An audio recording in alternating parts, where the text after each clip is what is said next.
Get ready for the dictation. Start. The draft EIA notification needs wider consultation and progressive changes. The Union Ministry of Environment has been in the spotlight on more than one occasion during the pandemic as it worked to push through retrograde environmental decisions in an atmosphere of general paralysis. In April, Environment Minister Prakash Javadekar used a virtual conference to ensure that the National Board for Wildlife's Standing Committee stamped its approval on several projects with serious implications for conservation. He now wants to hurriedly make a fundamental change to the process of project approvals by introducing a new environment impact assessment notification.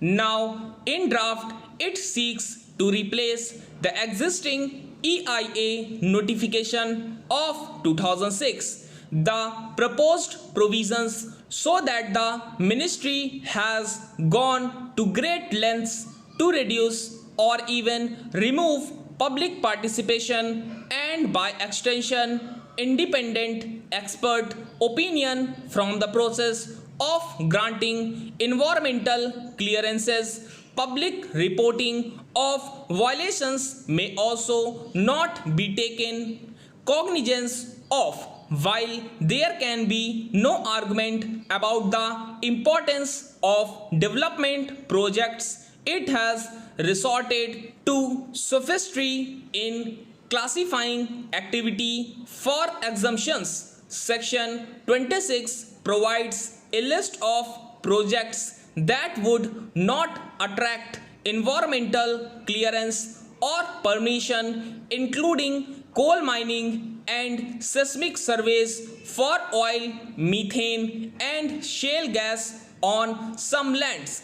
Section 14 provides exemption for these and some other projects from public consultation, also limiting the scope of public involvement to the districts concerned in the case of national park and sanctuaries where pipeline infrastructure will pass. Roads and highways get liberal concessions. Further, it retains the clause that if a public agency or authority considers the local situation not conducive to participation by citizens, the public consultation need not include a public hearing.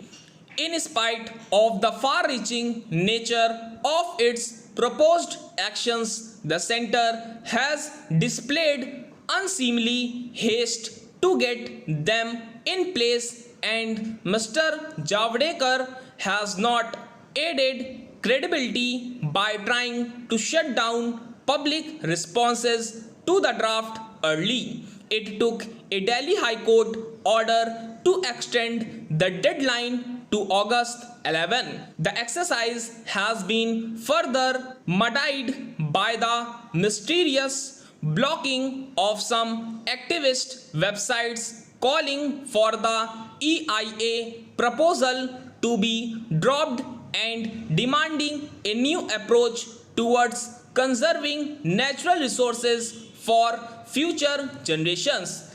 Clearly, the centre's attempts at weakening checks and balances are not new. A study of coal mining clearances shows that 4,302 hectares of forest were diverted during 2014-18, favoring extraction over conservation.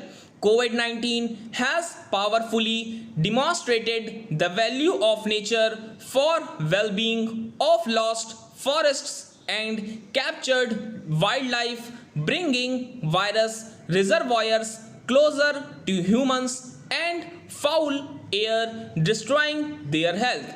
While there might be a case for some changes, much of the proposed EIA system can only make things worse and should not be pushed through. Stop.